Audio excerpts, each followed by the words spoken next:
You're looking live at Space Launch Complex 4E at the Vandenberg Space Force Base in California, where we are just T-minus 51 minutes and 26 seconds away from the launch of a SpaceX Falcon 9 rocket carrying Sentinel-6B, the twin to the Sentinel-6 Michael Freilich satellite that's currently on orbit.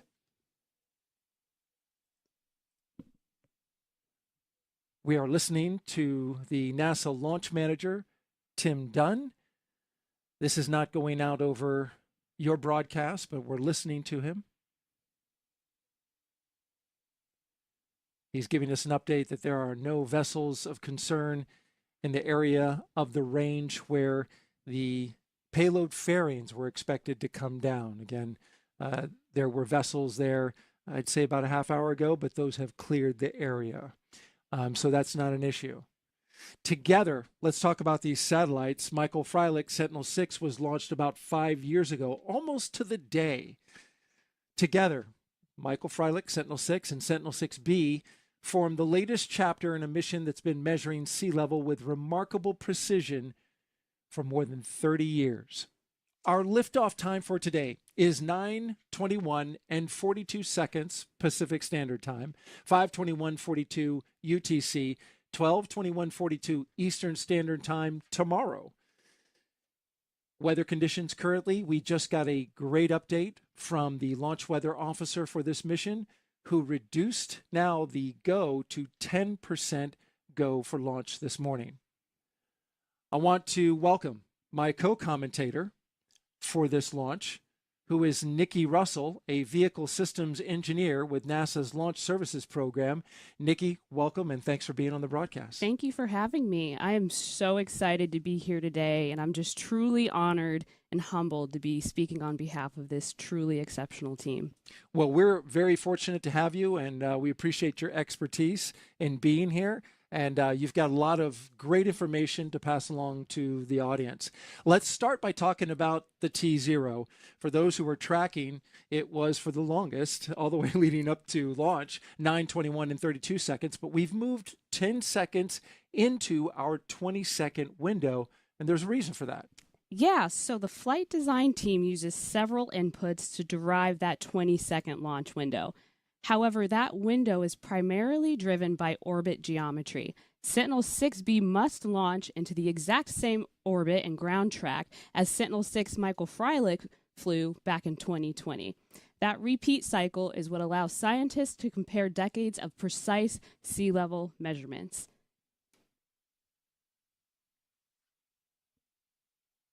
And that precision is exactly what we have come to expect from the series of satellites that are monitoring ocean height. As we look out at the launch pad, it is a historic one. Slick 4E here, as it's called, Space Launch Complex 4E, has a long history with not only Launch Services Program, but also with the Space Force Base. Yeah, so that history started back in 1964 on the Atlas Agena rockets and program. After that, it supported the Titan missions from Titan 3D all the way through Titan 4 until 2005. Then SpaceX took over this launch pad in 2011 and started making upgrades and modifications to support Falcon launches from right here in Vandenberg. And this launch pad currently is enjoying some excellent launch weather, I must say. We just heard the launch weather officer give us an updated forecast saying it is 10% violation, probability of violation, which means we are 90% go for today's launch. Again, 90% go. And the reason is we did have some concerns just the day before where we were only 40% go, and that's because of a large cold front that's out in the Pacific. Let's take a look at that now. You see that large mass of gray over to the left hand of the screen. That's some cold air that's heading on its way to California, but out in front of it were some cumulus clouds, rain clouds that were expected to push into the area and potentially cause an issue. However, the timing worked out such that we been raining for the past 4 days here, but it has suddenly cleared today. Looked outside, saw a little bit of the sun in the sky. That was great to see. After 4 days of rain and 2.5 inches of rain in the local area over that time, which is an incredible amount for this area in the central coast of California, the sky opened up and started to clear. And now we're getting a little bit of that clearing in our area of California, which is really good for launch. Yeah, and watching that beautiful sunset as we were driving out here this evening was amazing. Just that sunset over the beautiful mountains was incredible. I hadn't seen the sun in so long. I forgot what it looked like. It was awesome to see. Now, coming up at T-minus 43 minutes, we are going to listen in to the NASA Launch Manager poll. The NASA Launch Manager for today is Tim Dunn. He will be conducting his poll. Just ahead of that poll, we were listening to the nets as we were talking about the weather. We did have the Science Mission Directorate give their poll. They're overlooking the spacecraft, and that means that those people who are working on the spacecraft, all the teams that are working on the spacecraft, especially the team here, is good to go to start up with propellant load, which is a major milestone. Yes, and it's also significant because this is at the point where we set our T0 time officially. After this point, once we get all those goes, there is no backing out of propellant loading. And that starts at T-minus 35 minutes. As you mentioned, when they give that poll to go, it is going to lock it in. Sentinel-6B, once it gets into space, will join a number of other ocean-observing satellites. A couple of them are Sentinel-6A, which was renamed Sentinel-6 Michael Freilich, which, again, as I mentioned, launched 5 years ago, almost to the day 5 years ago from right here at Vandenberg Space Force Base. It was a spectacular launch. It was during the day, and the weather was crystal clear and beautiful. One of the most clearest days I've ever seen here at the local area.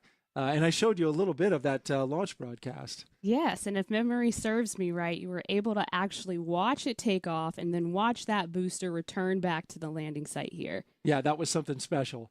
Going back a little further, Jason 3 is also still up there in the orbit that Sentinel-6B will be going into, along with SWAT.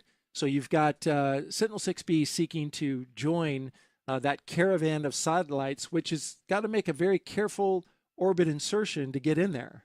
Yes, and so that trajectory was actually designed specifically for that purpose, to ensure that Sentinel-6B joins that caravan of long and rich history and heritage of these sea-level measuring satellites. It's going to be about 30 seconds following Sentinel-6 Michael Freilich in the orbit.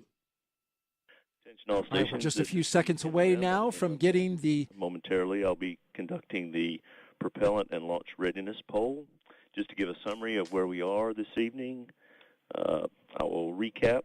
We had good collision avoidance report and made our entire 20-second launch window available, so we have adjusted the T0 to the preferred time of 05:21:42 UTC. And we are tracking towards that. Earlier in the countdown, we did have vessels in the payload fairing recovery ellipse. They are now deemed not a concern for launch, so we are no longer tracking that. Weather continues to be a watch item, but it's been trending favorably. Our probability of violation in weather is now down to 10% for thick clouds and cumulus clouds. And so, therefore, we've got a good spacecraft, got a good range, mostly good weather, and a great rocket. So let's conduct this poll and see if we can go put some propellant on board. I'd now like to conduct the propellant and launch readiness poll of the NASA team, beginning with NASA CE. NASA CE, go. Copy that, NASA CE. SMA. SMA is go. Copy SMA. SMD. SMD is go. Copy SMD. NASA MEM. NASA MEM is go. Copy NASA MEM. LSP. LSP is go. Copy LSP. NLM copies. The NASA team is go for propellant load and launch of Sentinel-6B. NLM out.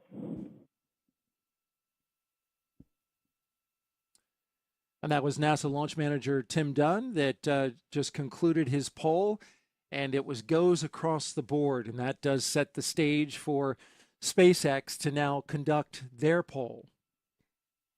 That's correct. And so the Falcon 9 team actually reported here on console at about T-minus 2 hours and 15 minutes. And at that point, they began their final review of the launch vehicle and ground systems.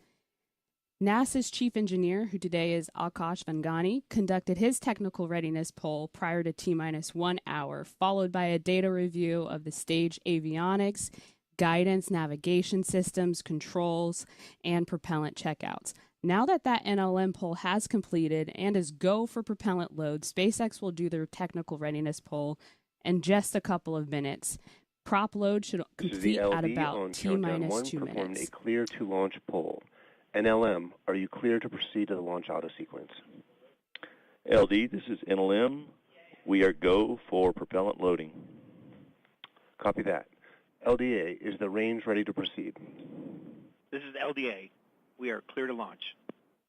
Copy.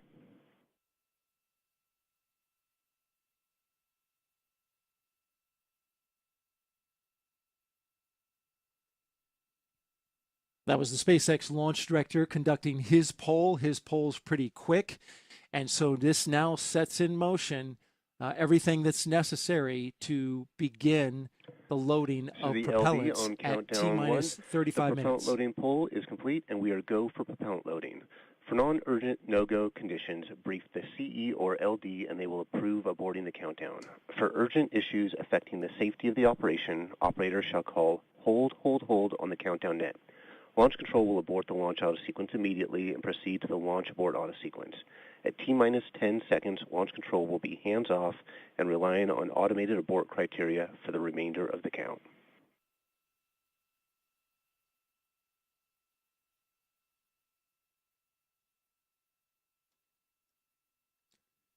And the launch director from SpaceX giving a brief after giving the go for propellant load, which again begins at T-minus 35 minutes. This sets the stage for our T0 at 9:21 and 42 seconds Pacific Standard Time. Everything's ready to go, and weather really played a big role in all of this, Nikki, because they wouldn't have given the go to start propellant load if they didn't feel good and confident about the weather right at T0, and that's an indication that we're going to give it a shot. Yes, and so the past 4 days have been pretty rainy, but prior to rolling out to the launch pad, the team does have launch commit criteria such that they need to ensure that there's no lightning at the launch pad at the time of launch. So we have a lightning monitoring system, which is actually a mission-unique service that LSP provides. Its first use was earlier this year on the SphereX mission out of this same launch pad in March earlier this year. Prior to this team, the team only relied on that rollout criteria. So while the climate here in Vandenberg is much more mild compared to the East Coast in terms of lightning, the system helps provide a way for the team to gather real-time data should there be any lightning in the area this evening to assess potential impacts to the spacecraft's avionics.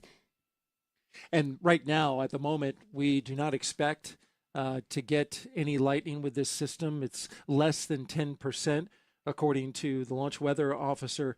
But tomorrow that changes up significantly, so it certainly is in play. Tomorrow's probability is only 40% go for weather. So, and then our lightning probability rises to 10%. So it's a good thing to have that lightning monitoring system in place. Certainly the spacecraft team, this is something they're watching very closely. I was talking to Parag Vase, the Sentinel-6B project manager based out of NASA's JPL down there in Pasadena, California. And he was telling me that, they don't expect many issues with the spacecraft, but sometimes things in the environment can affect it, and lightning is certainly a big one. This spacecraft is also extremely sensitive to radio frequencies, or RF, so they've gone to great measures to protect that. And in fact, we have a great view of the Sentinel-6 satellite encased inside of its fairing. There it is from the outside. You can see with the Sentinel-6 logo on the left-hand side, encapsulated between those two fairing halves, which SpaceX is going to try to recover. But this is looking inside the fairing halves, and there you see Sentinel-6. That we're looking at it a little bit of skew. The top would be just to the right there, and you were looking at the left side of its solar panel. The end of that solar panel will extend out once they do their solar panel extension, solar array deploy. But there you see it, which we haven't had too many views of the inside the spacecraft before launch before, but what a wonderful view. Yeah, truly exceptional and really cool to be a part of this long and rich history. The next milestones that will be significant for this particular shot is when those fairing halves separate and come off. And then, of course, for the separation event itself, which we expect roughly around 57 minutes after T0. We are standing by for the beginning of propellant load here in just a few seconds.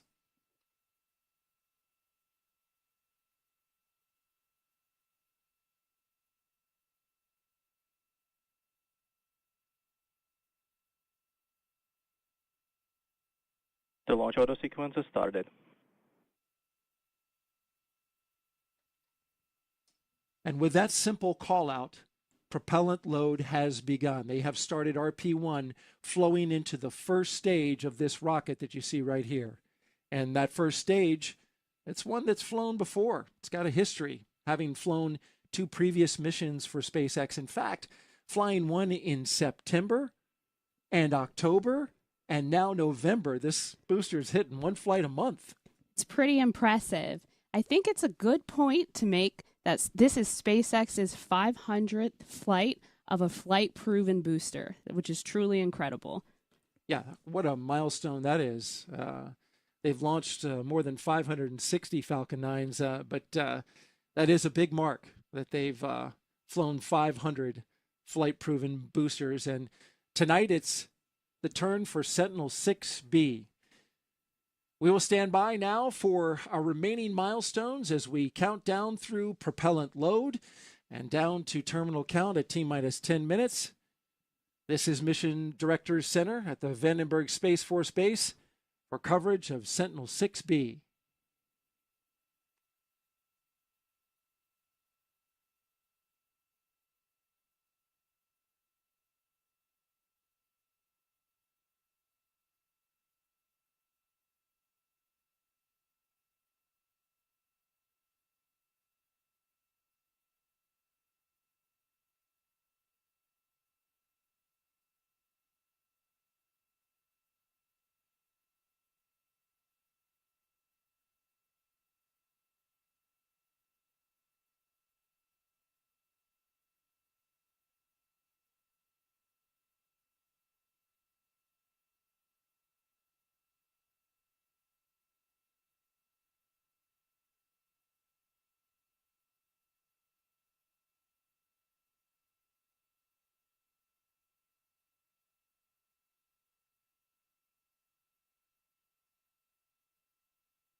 Welcome back to the Mission Directors Center here at Vandenberg Space Force Base.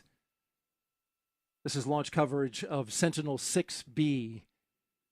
We are T-minus 25 minutes and counting until liftoff, and you're looking inside the Mission Directors Center, where both Nikki and I were in the upper left-hand corner, along with your mission directors who are filling the room that you see there.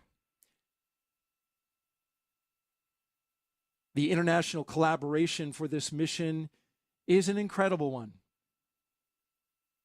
We have NASA, ESA, we have NOAA, we have EUMETSAT, and CNES out of France.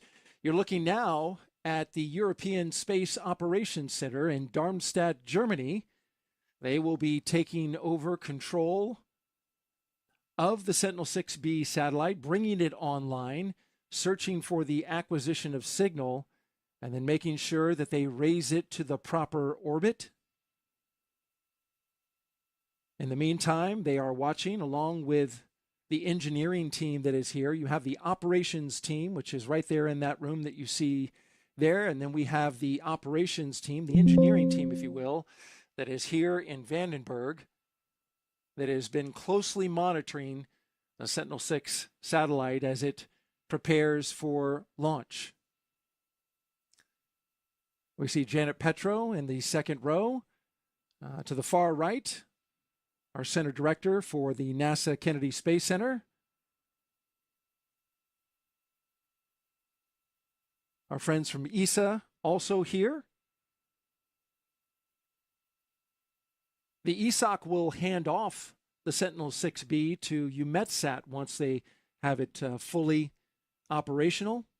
And of course, EUMETSAT will get that data out to the rest of the world, that critical data that this spacecraft is become famous for. Incredible accuracy with determining the height of our oceans. Yes, and that really helps inform our daily forecast that we get. If you're like me and you check the weather every single morning when you're trying to decide what you're going to wear, you check that weather, right? And so a lot of people rely on this data. It can also be critical for severe weather, as it plays a critical role in the formation of hurricanes, being able to track and predict with greater accuracy the impact that these hurricanes can have on land.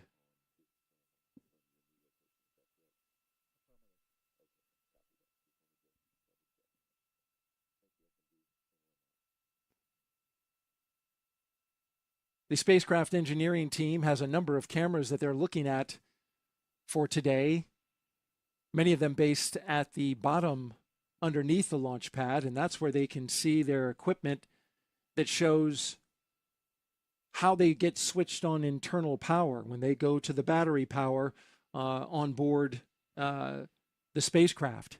It's a big moment to come off of shore power, which is the power on land, to then switch to internal.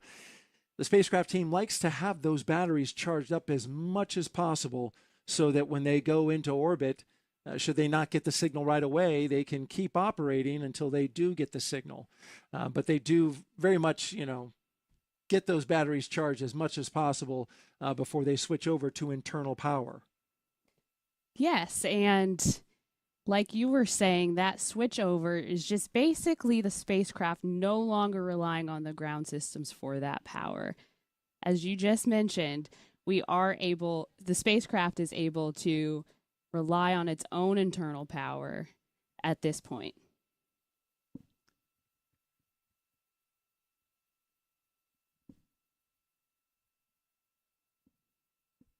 All right, we passed into loading of helium on board the Falcon 9 rocket. The helium, of course, used to pressurize the propellant tanks to be able to push that propellant through the engines so that it can burn. Coming up at T-minus 20 minutes and 30 seconds, we'll start chilling the strong back so that we can load those propellants into the second stage. Yes, and we're going to see the effect of that on the second stage when those tanks start venting. Stage 2 LOX. RP1 load is complete. It's much warmer here in Vandenberg than it's going to be inside of those tanks. So as a result, we're going to see that gas boiling off and venting out of the system in order to maintain the tank's pressures. And there you see it venting out. The beginning of the chilling process of the strongback to load that super chilled liquid oxygen into the second stage. You're watching live coverage of Sentinel-6B. This is the Mission Director Center at the Vandenberg Space Force Base.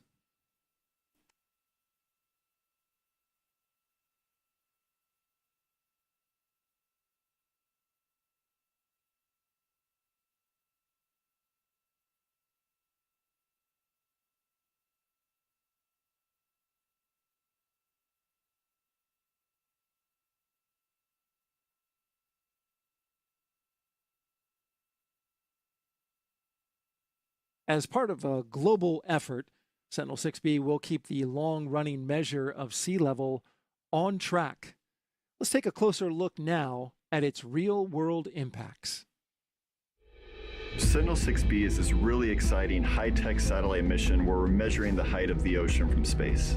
If we think about shipping, national security, fisheries, all of these depend on this information. The ocean is very dynamic. It changes all the time. Having a measurement really is important towards understanding what's happening with the ocean, both in real time, but also in terms of forecasting. We're in the business of trying to avoid emergencies, not just respond to them after the fact. Sentinel-6 is a unique project. So it consists of 2 satellites built as twins. And the first one was launched, Sentinel-6 Michael Freilich, in 2020. The second one was built in parallel. We literally have hundreds, if not thousands of people working to build these programs together. So Sentinel-6 Michael Freilich has been looking at the Earth, sea level around the globe, and now Sentinel-6B is going to take over. We've been tracking changes to sea level using satellites since 1992, so it's been more than 30 years now. The way the Sentinel-6B measures is it sends a radar signal down to the surface of the ocean and measures how long it takes that signal to get back to the satellite. And from that, we can really get a very accurate measurement of how sea levels are changing locally and on a global scale, down to about a 1-inch accuracy. Very dangerous Hurricane Milton rapidly approaching the west coast of the Florida Peninsula with multiple life-threatening hazards. In 2024, Hurricane Milton intensified very rapidly, and Sentinel-6 Michael Freilich data were able to help us forecast this intensification. Better predictions allow people to get out of the way before the storm hits. It allows them to take measures to protect their homes and their businesses. It allows emergency crews time to set up. All of these things are going to save lives. That's the goal, is really to have data that's available within hours of the observations. Sea level measurements are really critical to a number of different industries. So if you think about the packages that show up at your home, the expectation is that they arrive on time and arrive quickly. And Sentinel-6B can provide us the information we need to understand how to move things as quickly as possible from one part of the Earth to the other. So from a national security perspective, the U.S. military has installations all across the globe in coastal areas. Understanding the change in water level is really critical to preparedness. With fishing, that data is used to understand where the fish are, how healthy they are, how they can be sustained, and how they can be managed better. Sentinel-6B carries on this legacy of measuring sea level in a very consistent and very accurate manner. Sentinel-6B will really propel us into the next decade and continue that sustained, highly accurate observation. And understanding how water is moving in the open ocean, how it's moving close to the coast, that's really important information for us to protect our way of life.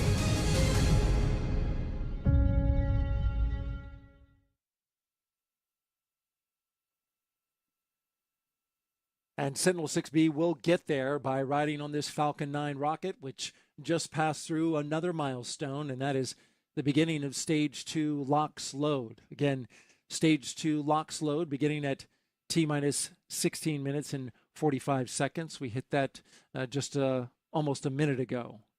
We are complete with loading propellant in the RP-1 in the second stage, and we continue to load LOX in the first stage and propellant in the first stage as well. We're rapidly moving down to our terminal count, which kicks off at T-minus 10 minutes. This is the Mission Director Center at Vandenberg Space Force Base for coverage of Sentinel-6B.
A little bit about the spacecraft flying today. Sentinel-6B is about the length of a pickup truck. It flies 830 miles above the Earth, about 1,200 kilometers, circling the planet about 13 times a day at over 16,000 miles an hour. In about 10 days, it covers nearly 90% of our oceans.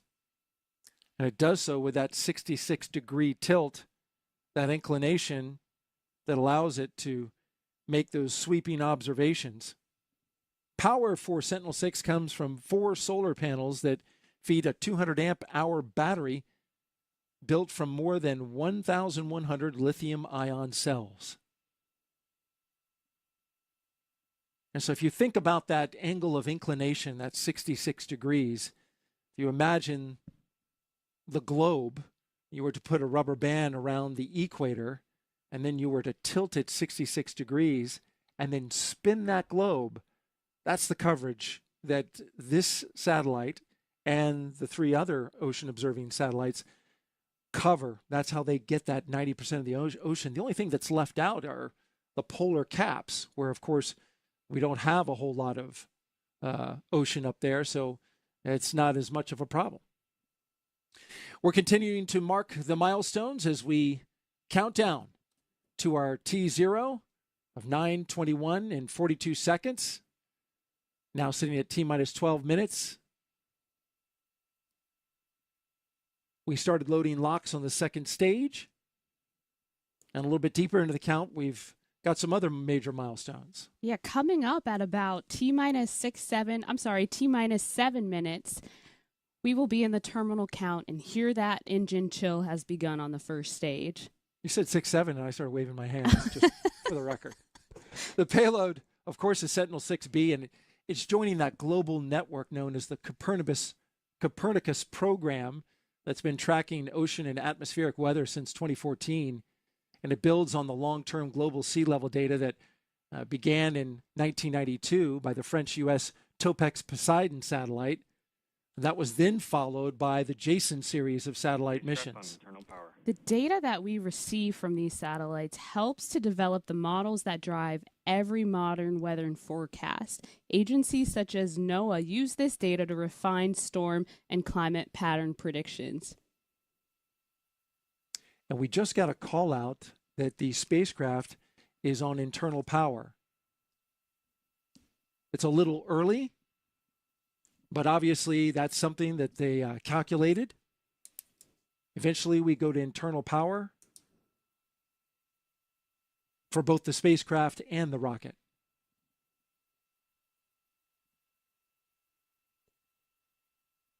Continuing on with information about Sentinel-6B, the data from the spacecraft and all of the satellites prior to this one guide SpaceX meteorologists in deciding when to launch, where to land, and how to plan logistics around shifting conditions worldwide. Space systems like the Copernicus program that you just mentioned help connect life on Earth, making life more resilient and safer for us, especially around natural disaster events.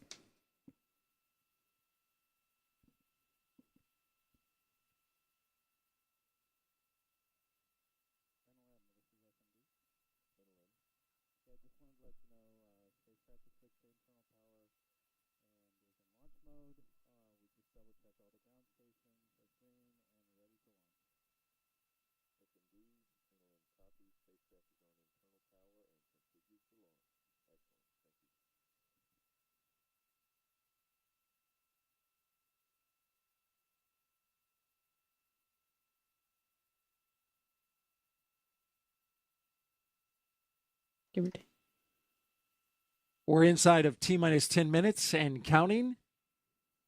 A quick recap, if you're just joining us, we had a improvement in the weather forecast for today's launch, going to 90% go for weather after looking at a number of low-pressure systems that had been bringing a lot of rain to the area. In fact, some record amounts of rain.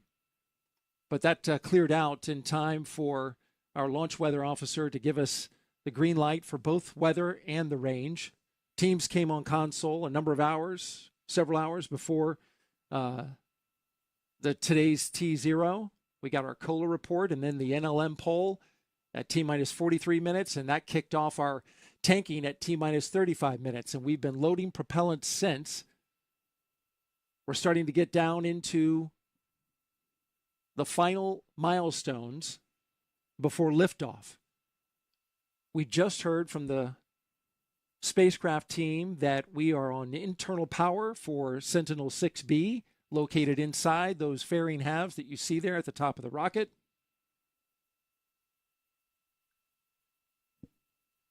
And as we approach these final minutes, we have a number of milestones that are coming up. That first milestone that's coming up is T-minus 7 minutes. When we reach that point, we are then in the terminal count, and Falcon 9 will begin engine chill. Prior to any propellant flowing, the plumbing on the engines are chilled down, and this just prevents any thermal shock of the system when the cryopropellant liquid starts flowing at a higher flow rate. If you think about it like a glass cup, and you pour very cold liquid in that, if that glass cup is at room temperature and you just shock that cup with the cold liquid, it could crack. The same thing is being done here.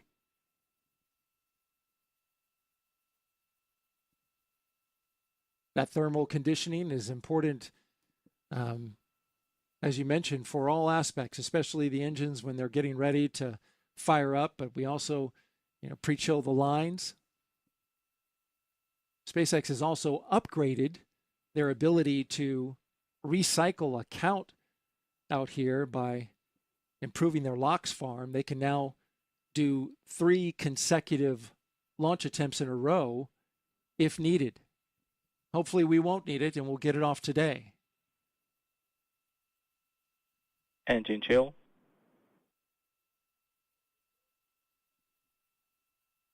And there's the stage 1 engine chill that you mentioned. Now in about a minute, RP1 loading for the first stage will wrap up, completing the fuel side of the propellant equation for the booster. SpaceX uses RP1, which is rocket-grade kerosene. And then for liquid oxygen, that's the oxidizer. Those are the primary propellants. That LOX propellant is chilled to just under negative 300 degrees Fahrenheit.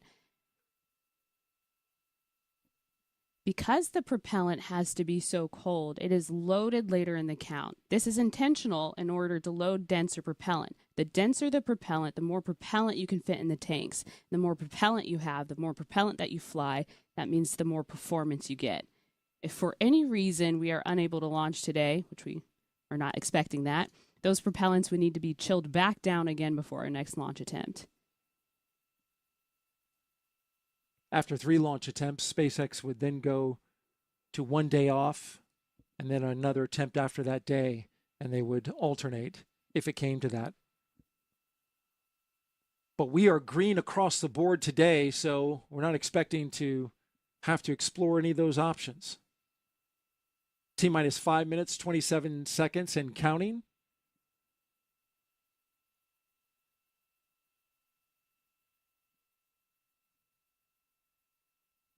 Up next, looking to start pressurizing the tanks for strong back retract.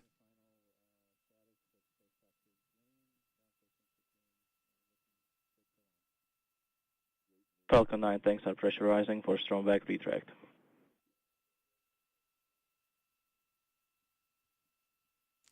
That strong back, which is giving the rocket its support right now, also known as the transporter erector, it's going to start retracting from the rocket here at T-minus 4 minutes and 30 seconds, so in just a few seconds. That truss structure is hinged at the base. It has clamp arms around the second stage that open Strong slowly. back retract has started.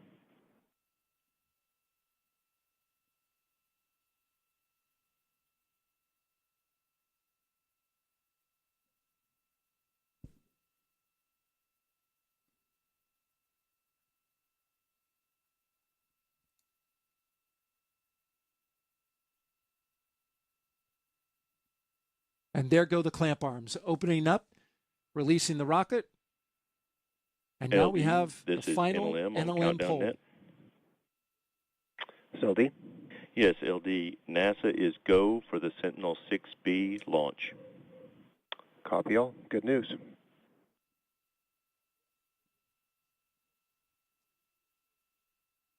And there you have it. NASA launch manager Tim Dunn giving the final go as we count down to the final minutes before the liftoff of the Sentinel-6B satellite riding a Falcon 9 rocket. You see the strong back fully angling back.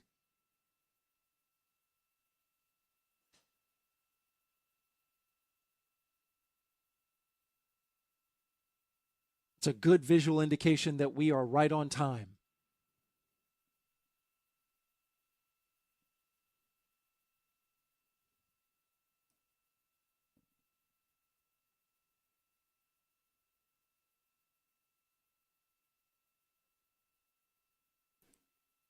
Stage 1 LOX load is complete. And as we just heard, Stage 1 LOX load has completed, and this completes all prop loading on that booster. Both fuel and LOX tanks are pressurized using helium. So in flight, that helium just helps push propellants down inside of the tanks and into the engines. T-minus 2 minutes and 30 seconds and counting. At T-minus 60 seconds, Falcon 9 will enter startup. At that point, the rocket's onboard flight computers take over. From there on out, the countdown is fully autonomous. Just inside of T-minus 2 seconds, the 9 Merlin 1D engines will ignite. And once they're at full power, Falcon 9 will lift off the pad and begin its climb to orbit. After engine start, Falcon's vehicles are held down until all systems are go.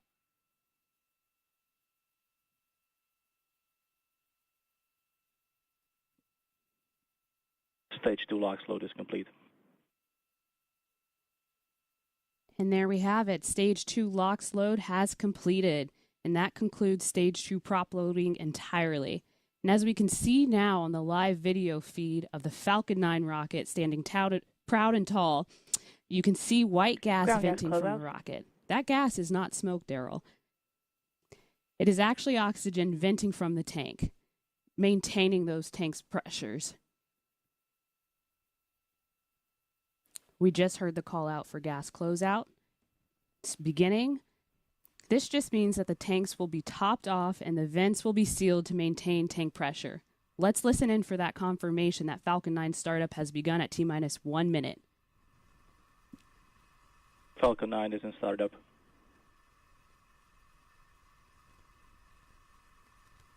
At this point, the autonomous flight computers have taken over the launch countdown, and stages 1 and 2 are pressurizing for launch. LD is go for launch.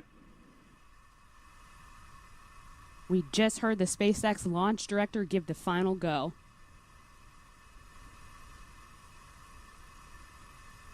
All systems are go. T-minus 3 seconds. The range is green. Weather is green. The final seconds of countdown. T-minus 15 seconds.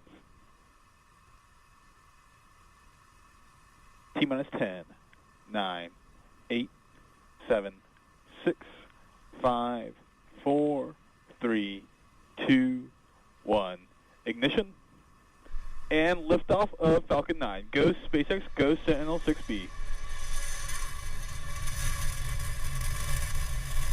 Sentinel-6B rising, extending nearly 4 decades of the precise sea level record from space.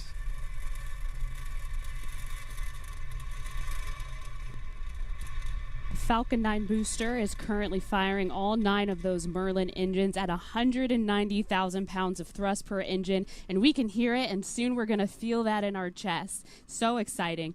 After about 50 seconds, those engines will begin throttling down slow down the vehicle to prepare for max Q. Think of it as kind of like a low-key fire. Max Q, or maximum aerodynamic pressure, is when Falcon 9 will feel the largest structural load of the vehicle that it's going to see during its entire boost phase of flight. Slowing down the vehicle just means that Falcon 9 is going to experience a less load.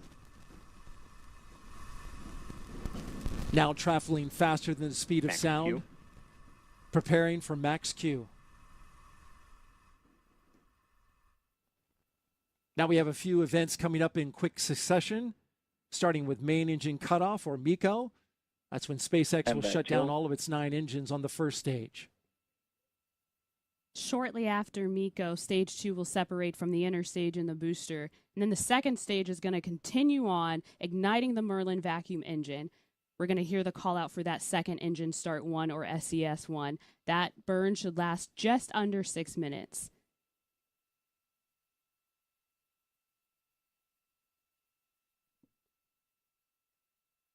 A lot of clouds in the area, so our ground shots not able to pick up that traditional flight into the night sky, but we are looking right down the barrel of the first stage with the onboard camera. Again, the clouds not enough to stop launch, but certainly from a low pressure system in the area. Main engine cutoff. Standing by for main engine cutoff. Stage separation confirmed.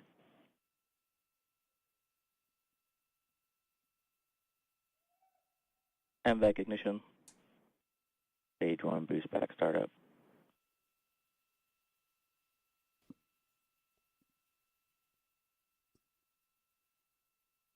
That was a beautiful light up of the second stage, and you're looking now getting ready for the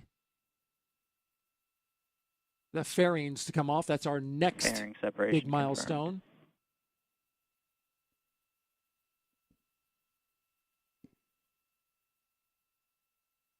And there go the fairings. You see now Sentinel-6 exposed to the elements of space. Now soaring towards orbit, another step complete in our ongoing effort to understand Earth's heartbeat through its oceans. Back shutdown. We're 50 seconds into the second stage first burn.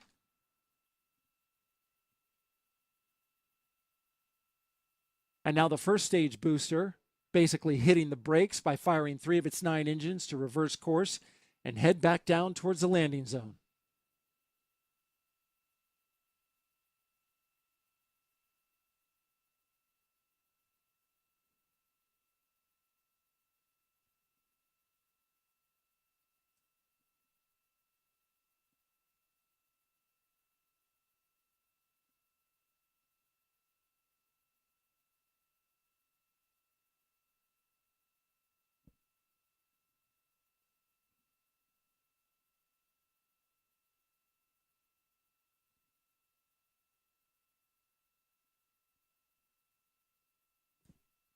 This burn that we're seeing here of the second stage Merlin vacuum engine will last just under 6 minutes. This will take Sentinel-6B to its parking orbit. That's going to be followed by a 45-minute coast where we're just going to allow and rely on orbital mechanics and physics to take the spacecraft the majority of the rest of the way. This is the exact same flight design and trajectory that we flew back in 2020 on Sentinel-6 Michael Freilich.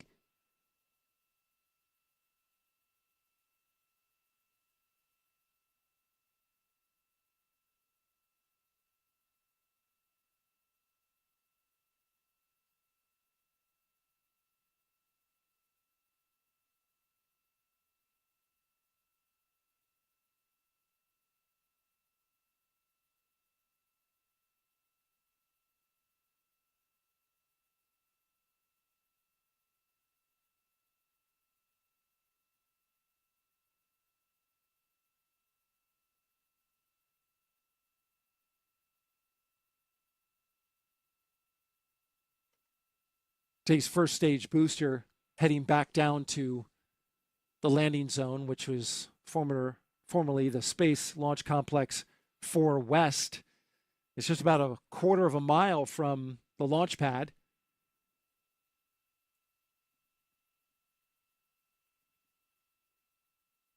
So if you're in the area, you will expect to hear the double sonic boom once it breaks the sound barrier on the way back down.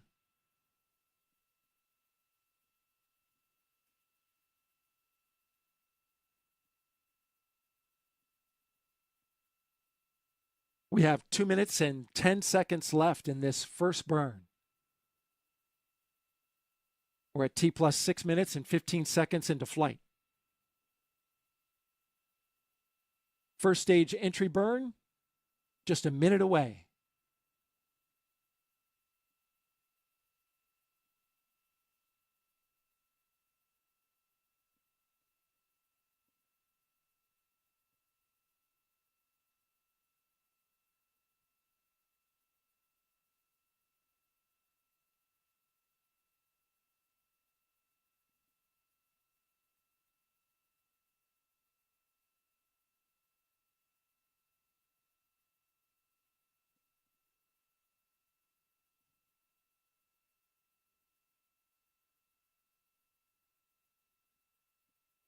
The Falcon Stage 2 rocket and the Sentinel-6B now racing southward across the Pacific Ocean, just off the coast of Baja California, Mexico.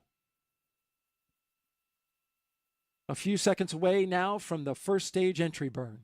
Stage 1 entry burn startup. And there we have it. That first stage entry burn has just begun. That landing burn, Stage 2 is it's going to last about 25 seconds. That burn just helps reduce the speed of the vehicle to ensure a softer touchdown of the booster. Falcon 9 is using a few of the Merlin engines and 4 grid fins to help guide and orient the booster on its way down. Stage 1 entry Those burn 4 grid shutdown. fins are out. And the burn is complete. Stage 2 FTS is saved. It's awfully dark out there, so we don't have a lot of illumination. But when they do light those burns, we get a good view.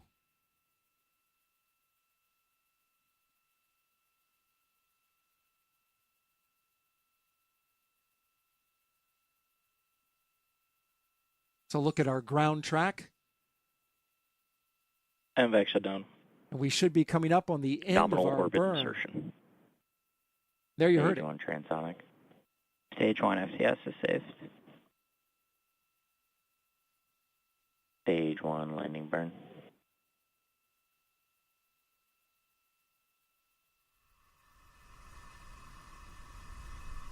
A good first burn. Now here comes the booster. Back down on land.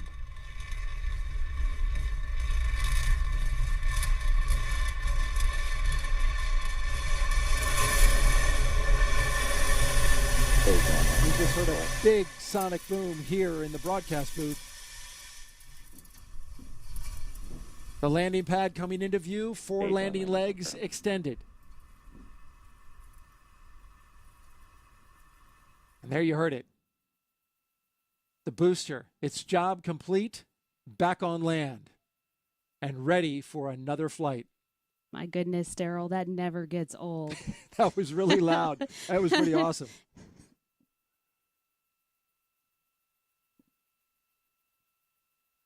We hear cheers from the folks at the Mission Director Center who all ran outside to try and get a glimpse of the rocket.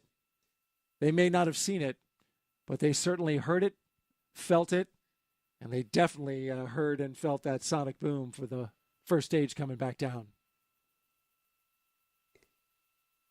So now the second stage, you're looking at the Sentinel-6B riding on top of the second stage, will coast for about 44 minutes.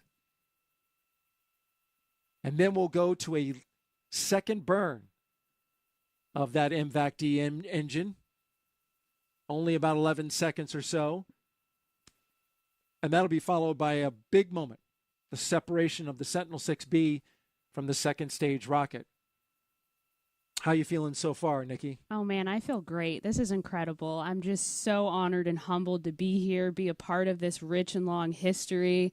Very cool moment. Like I said, it just never gets old, feeling and hearing those sonic booms, hearing our partners run outside and cheer for that incredible moment. And there's plenty of work to go. As we continue, we will monitor the progress of the coast phase and bring you some videos to tell you a little bit about Sentinel-6B and its mission. We hope you stick around. And then ultimately, that deployment about 42 minutes from now. You're watching live coverage of Sentinel-6B. This is the Mission Director Center at the Vandenberg Space Force Base.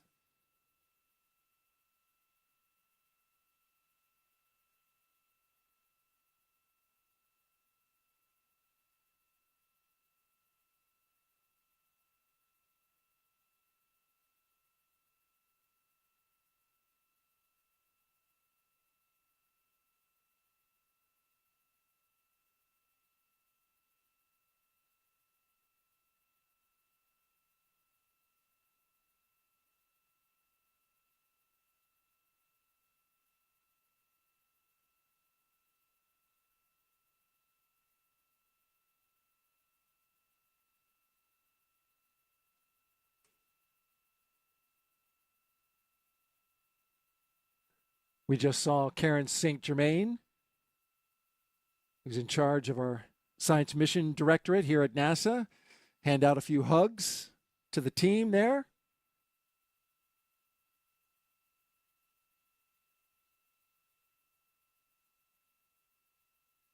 And there in the back of the room, coming back from the view outside, Nadia Venegrova Schiffer, our Sentinel-6 program scientist, there in the back of the room. Great anticipation as we now march towards the second burn and separation.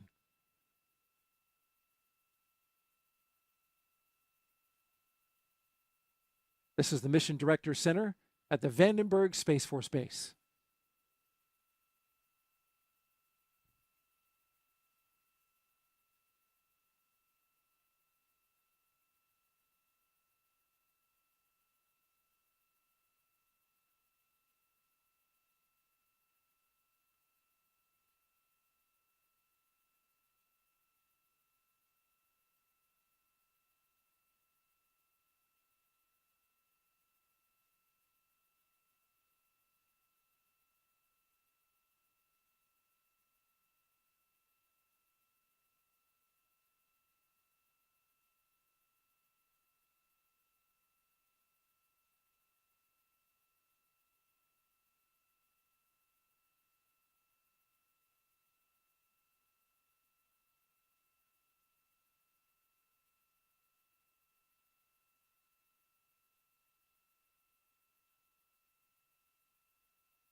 Sentinel-6B will sharpen Earth and ocean forecasts and even improve how NASA plans safe re-entries for astronauts returning from the moon. And as NASA prepares for those future crews, let's get you caught up on Artemis II, a crewed test flight around the moon, now just months away.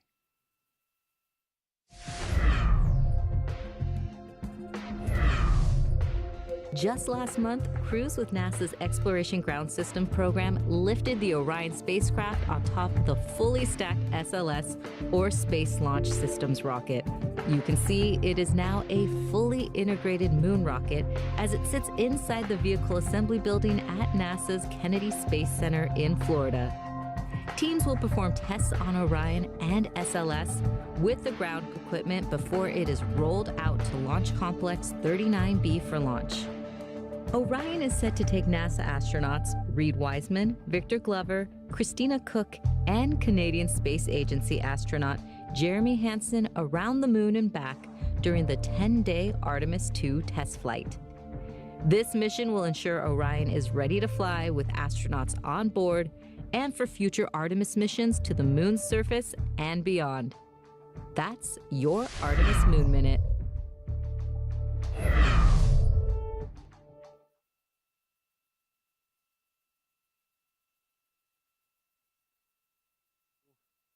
With the Artemis II mission and its test flight around the moon. But right now we are focused on Sentinel-6B, currently in a coast phase. To recap for you, we launched at 9:21:42 seconds Pacific Standard Time from the Vandenberg Space Force Base here along the central coast of California. We have been flying for 16 minutes. We had a good first burn of the first booster, and then the second stage had a good first burn and good orbital insertion. And so now there'll be some modification of how Sentinel-6B is oriented with regards to flying through space. And Nikki Russell, our vehicle systems engineer with Launch Services Program, and our co-commentator for this evening. It's interesting, there's an instrument on board Sentinel-6B, the Advanced Microwave Radiometer, that has to have special care taken with regards to how much sun exposure it can have. Explain that.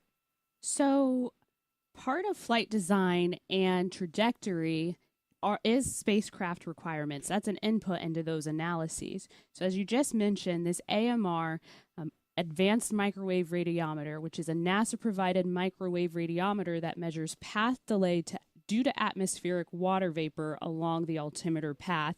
It has some sensitivities. It's sensitive to solar exposure through its aperture, so as a result, Sentinel-6B must separate in an orientation which protects it from the sun's view. SpaceX's Falcon 9 rocket is able to do this by taking advantage of its internal flight software, which tracks the sun's location relative to the spacecraft in each position.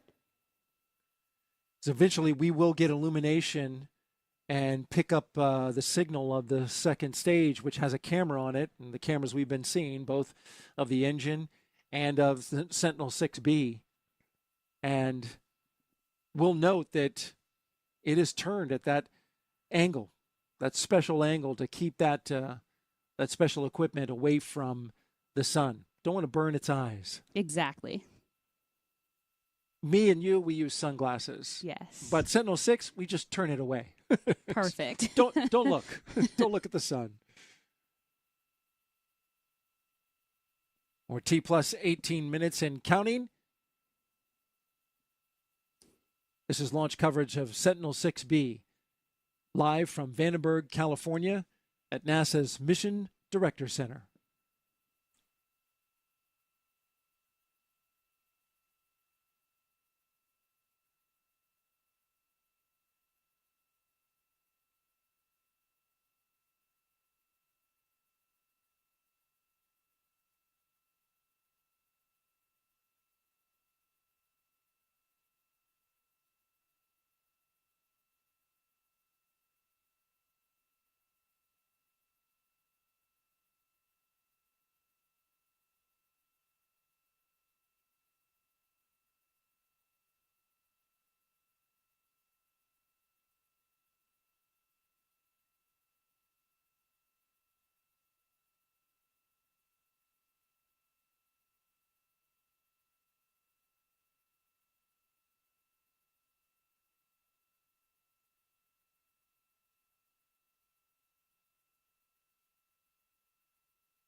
We are T plus 24 minutes and counting here at the Mission Directors Center at the Vandenberg Space Force Base, tracking the progress of second stage of the Falcon 9 rocket, coasting with the Sentinel-6B satellite. You're looking at a ground track as we approach the coast of Chile along the South American continent.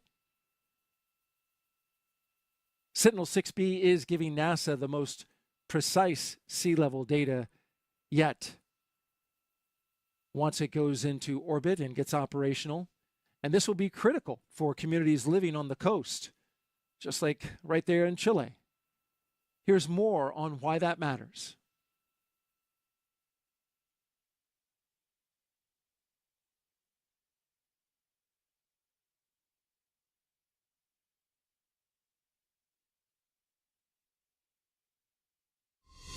It doesn't even take a big storm to get into flooding conditions. We call that nuisance flooding or sunny day flooding because there could be no cloud in the sky, the sun is out, and you still have flooding in your streets. So in coastal communities across the globe, we're living with water. And depending on where that water is, it could be safe for us or it can start to push us into flooding conditions. Sentinel-6B provides us with the data that we really need to prepare for the changes that are underway and that might occur in the future.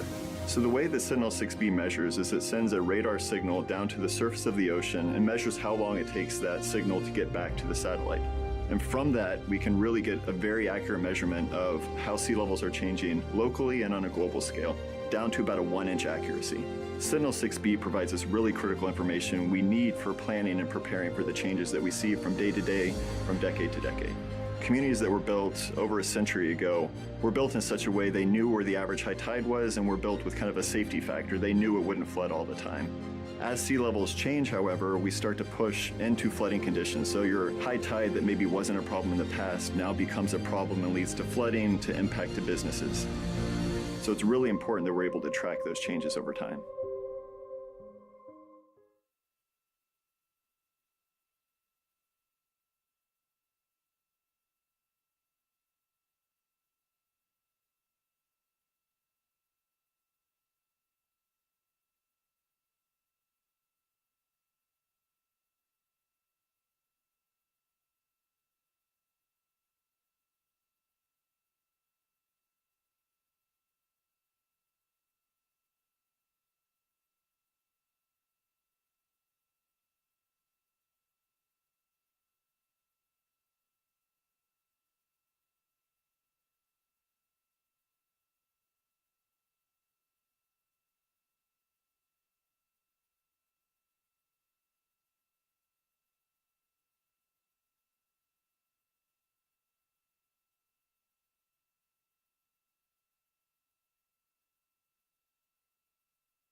You're watching NASA's live launch coverage of the Sentinel-6B mission to space. We're live at the Mission Directors Center in Vandenberg at the Space Force Base here. Currently T plus 31 minutes and counting into the mission. As you see, stage 2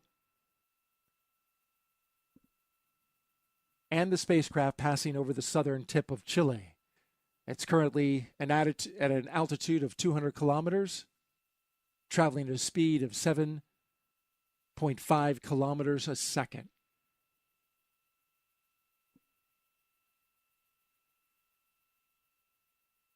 Coming up in about 19 minutes, we're going to have that second burn. It's going to last about 11 seconds. And we'll wait about 5 minutes of coast, and then we'll see the deployment of the Sentinel-6B satellite. Sentinel-6B is the newest chapter in a decades-long legacy of sea level measurement missions. Here now is how that story began. Sentinel-6B is the latest satellite tracking Earth's changing oceans. As the twin to Sentinel-6 Michael Freilich, it keeps the baton moving to prevent any breaks in sea level measurements.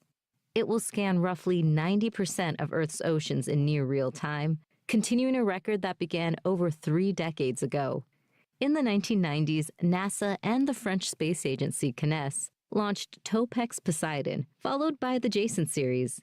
Meanwhile, the European Space Agency created their own successful Earth observation program called Copernicus, which includes the Sentinel series.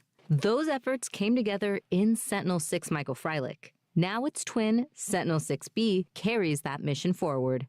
Built through an international partnership between NASA, ESA, EUMETSAT, NOAA, the European Commission, and CNES, Sentinel-6B delivers vital data that scientists, communities, and leaders will rely on for years to come.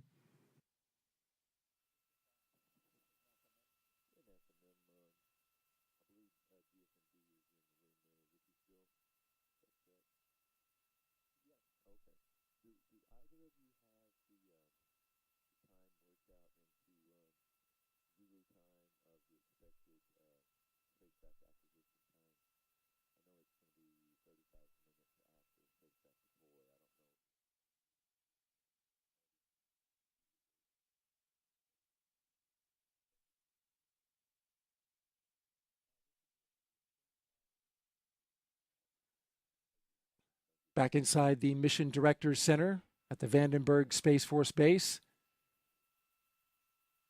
as the leadership of various programs and international partners all assembled here, tracking and watching the mission.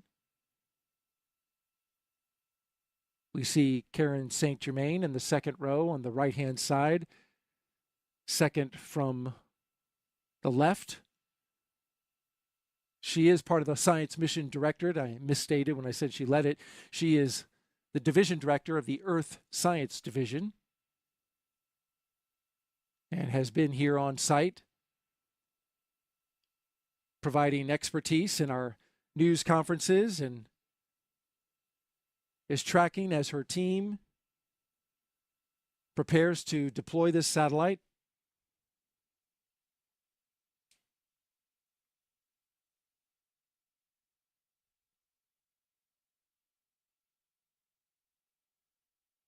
Nikki Russell is here as our Launch Services Program co-commentator.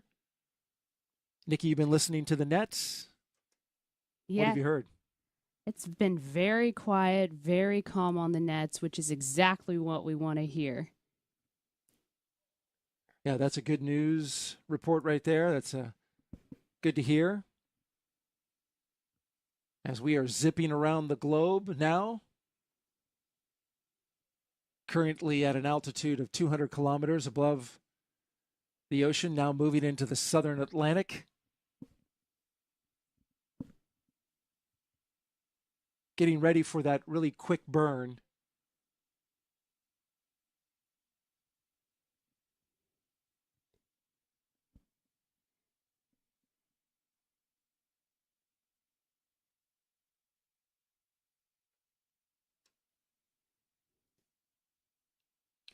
Once that burn is complete, about 5 minutes later, we'll have separation of Sentinel-6B, and we will have live video of that feed as it separates, giving us the visual confirmation. Of course, the teams will be watching their consoles here at the European Space Operations Center in Darmstadt, Germany, where they will be taking over after separation.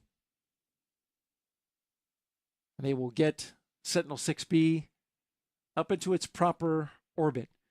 The second stage of the Falcon 9 will be dropping it off at just 20 kilometers below that orbit, and then the spacecraft team that you see in this room here will then raise it to that proper orbit where it will join that caravan of ocean monitoring satellites that include Sentinel-6 Michael Freilich, Jason 3, and SWAT.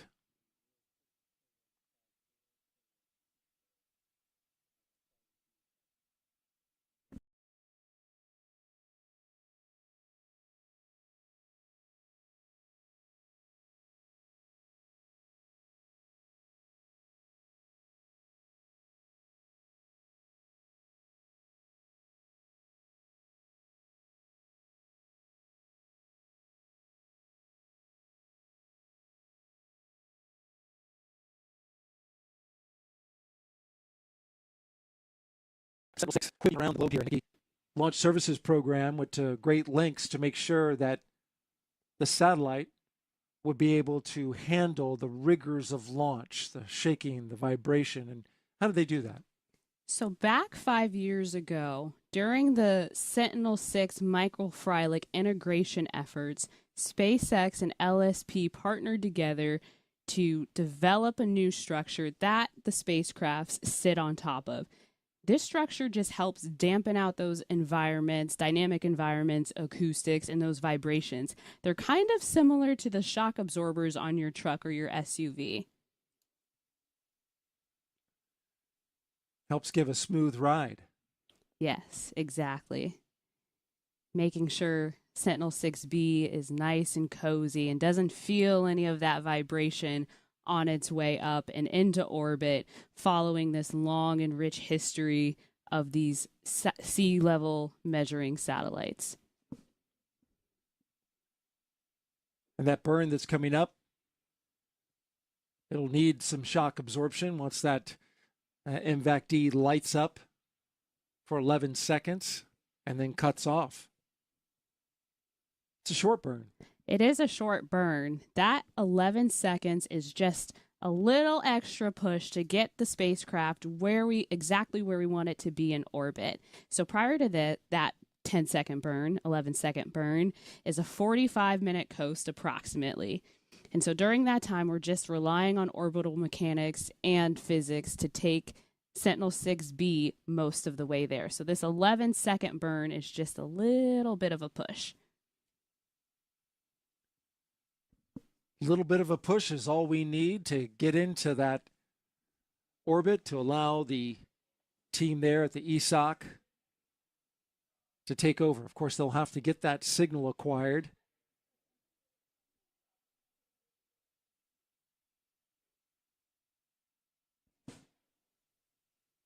We will continue tracking Sentinel-6B as it coasts its way around the world, getting ready for its second burn and separation.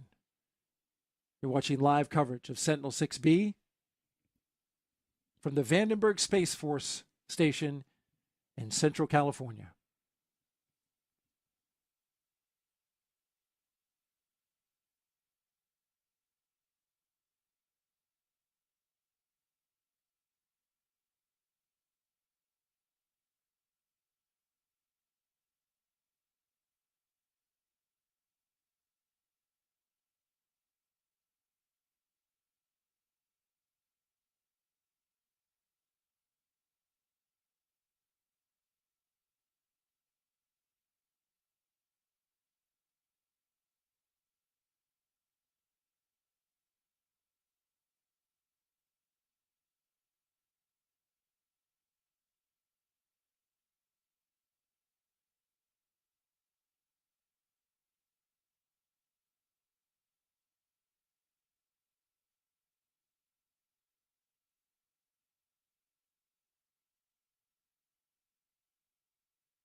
T plus 46 minutes and counting into the mission, and you're looking at a beautiful shot of Sentinel-6B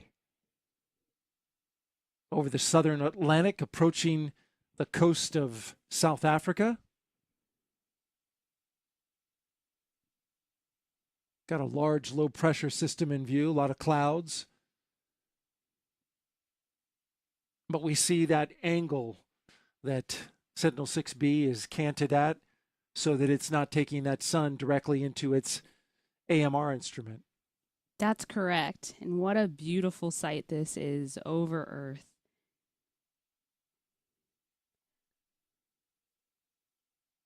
And there you're looking at the MVAC engine that is powering the Sentinel-6B through the coast phase, getting ready to power it on a second stage, second burn. It's coming up in just about 5 minutes from now.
T plus 50 minutes and counting as Sentinel-6B currently in a coast phase on the second stage of a Falcon 9 rocket, approaching Madagascar, just off the coast of South Africa at the moment. Second stage prepping, getting ready for that second burn, which is expected here at just a minute. And that burn will be approximately 11 seconds long. The Merlin vacuum engine has a thrust level of 220,000 pounds of thrust, so very powerful engine, propelling Sentinel-6B to where it needs to be in space.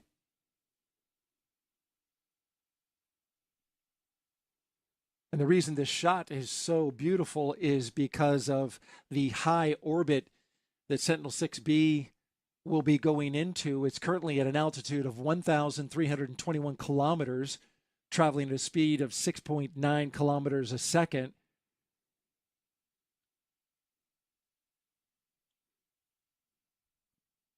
MVAC startup. A little bit of ice buildup floating off. The engine is firing up. Our second burn. And MBAC shutdown.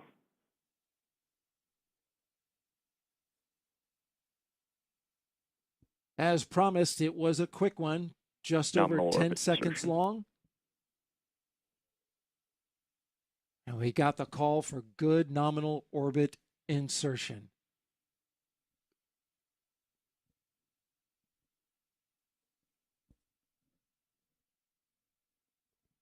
And that 11-second burn is going to be followed by an about 5-minute coast. And then Sentinel-6B will hopefully, we're very optimistic that it will join as part of this rich history of these sea level measuring satellites. This is the third generation of these missions, 30 years, 3 decades. Previous to this set was Jason, with Jason 3 being LSP's first SpaceX mission on a Falcon 9 rocket. Previously, these flew on United Launch Alliance's Delta II, which is now a retired rocket.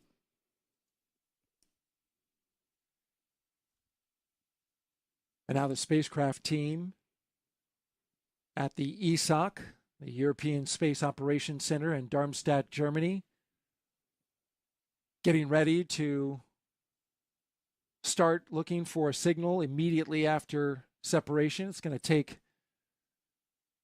a bit, probably about a half hour or so after separation, but they are standing by.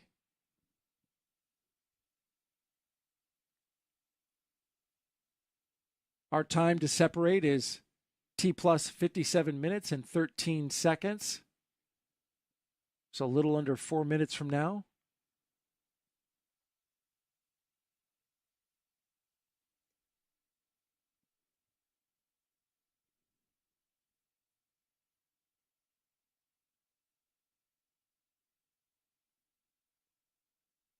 Sentinel-6B spacecraft. Once it separates, it will pre-sense that it has separated. It has brake wires that will break once it comes off the second stage, and that will trigger its systems to turn on and begin transmitting.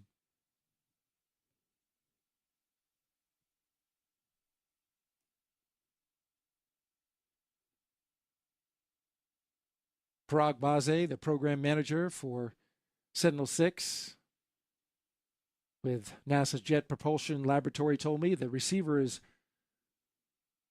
will be always on, but the transmitter, it will take time to get it oriented in the proper orientation so that its antenna is facing down and towards Earth, so that it can be picked up by the ground stations along the path.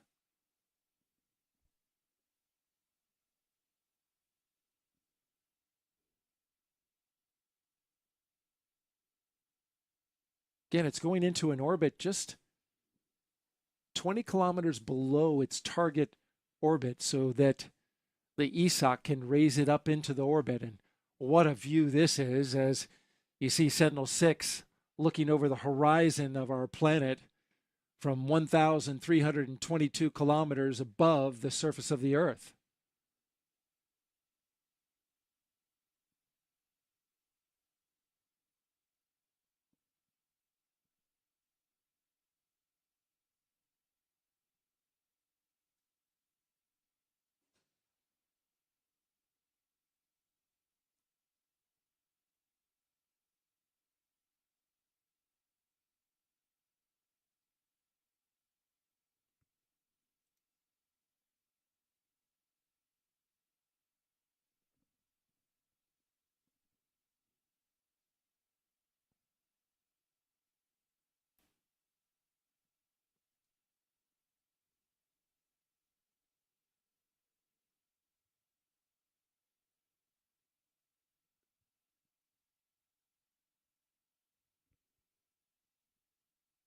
And we're now just a few seconds away from the expected big moment of separation of Sentinel-6B from the second stage of a Falcon 9 rocket.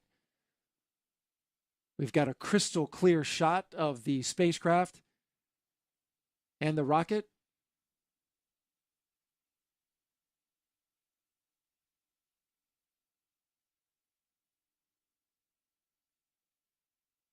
Sentinel-6B Less than 10 seconds from separation. And there she goes. Sentinel-6B flying free. Another international partnership taking its place among the fleet of satellites tracking Earth's vital signs from 800 miles above our planet. And look at it go. Wow, that's incredible, Daryl. And big congratulations to this team of international partners.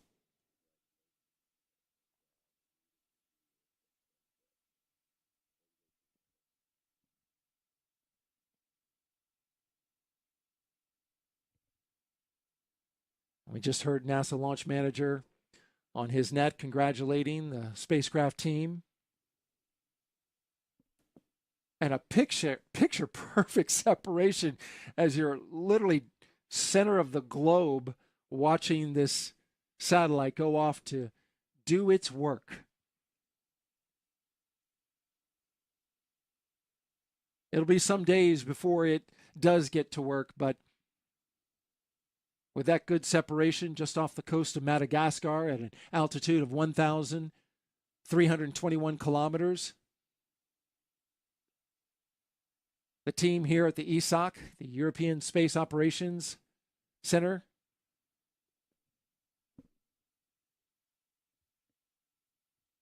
now searching for a signal.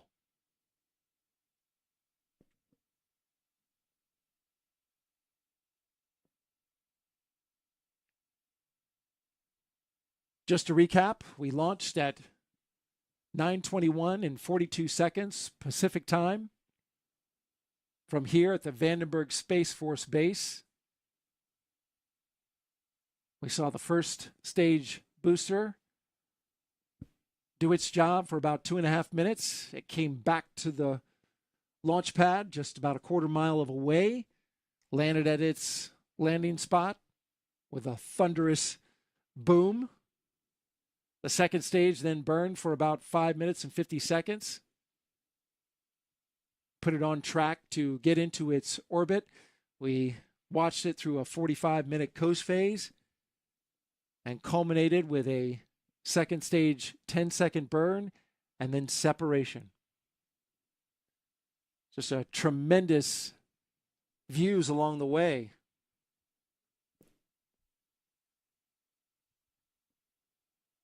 And the LSP team, this brings a conclusion to years of work on this project, Nikki. Yes, 30 years of work, 30 years of history, 3 decades of this team partnering together to provide the world globally weather forecasts, sea level rise measurements, and everything else that it provides to us.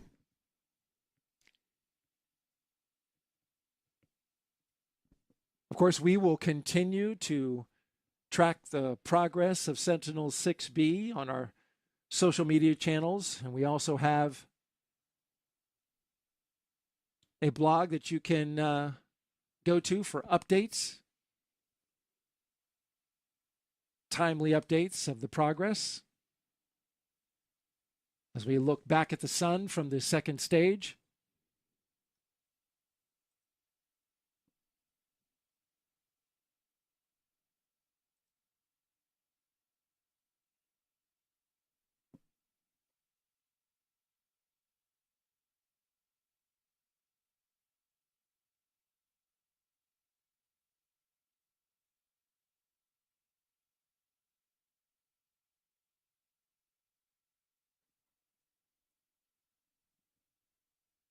For mission updates like acquisition of signal, just go to the blog that you see on your screen, science.nasa.gov/mission/Sentinel-6B.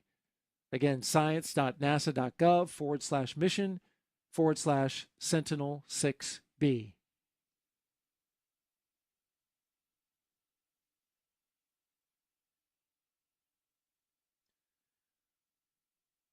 I want to thank everybody for helping us out and putting this broadcast together. And certainly want to thank my co-commentator, Nikki Russell, with Launch Services Program.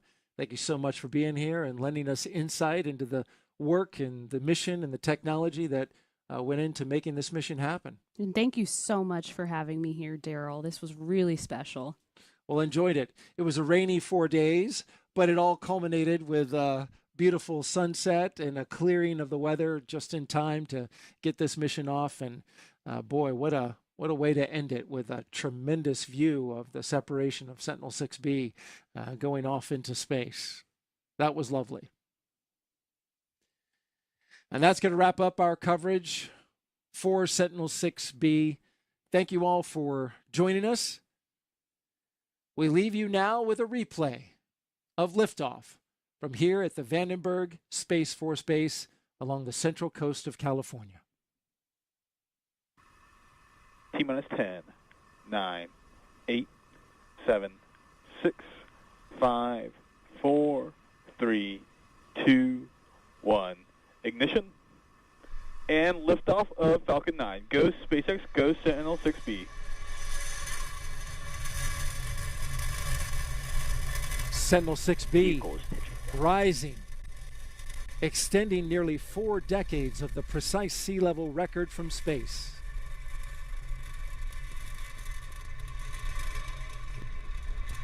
Falcon 9 booster is currently